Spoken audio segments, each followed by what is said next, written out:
Hello, Australian community residents. I'm Suyang. I'm sure you've all sensed that the weather in Australia has gotten hotter and drier in recent years. So let me ask you a question. Can you imagine how much of a difference $5 billion could make to the development of the country? In fact, it could be used to implement social welfare programs to reduce homelessness. It could be used to fund projects and policies aimed at addressing environmental issues. It could be used for critical infrastructure such as buildings. It could be used for medical research and could also be used for upgrades to defense capabilities. However, more than $5 billion was wiped out in the 2019 to 20 Australian bushfires. So it's time to focus on SDG 13 and work to address the high incidence of bushfires in Australia due to climate change. The New South Wales and the ACT were the worst affected by the 2019 to 20 bushfires, causing a total of 12.8 million hectares to be burnt.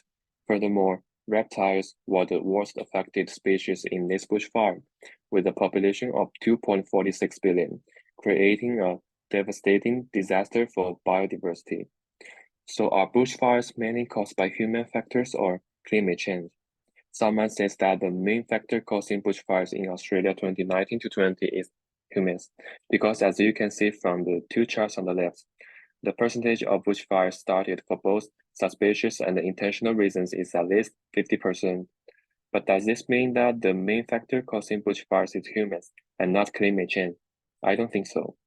As time goes by, Australia's average annual temperatures have generally increased since 1901 and peaked in 2019 to 20, and Australia's average annual rainfall has been declining since 2006 and reached its lowest value in 2019 to 20.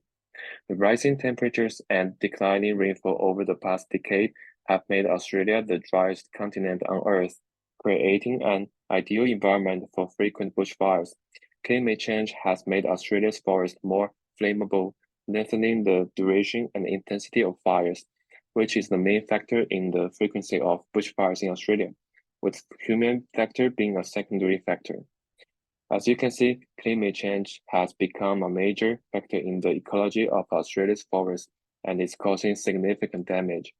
So I would like to call on the local community and all residents, which are you guys, to actively participate in energy saving and emission reduction activities in your daily lives in order to minimize the emission of greenhouse gases led by carbon dioxide and to slow down the negative impacts of climate change so as to protect our homes from bushfires.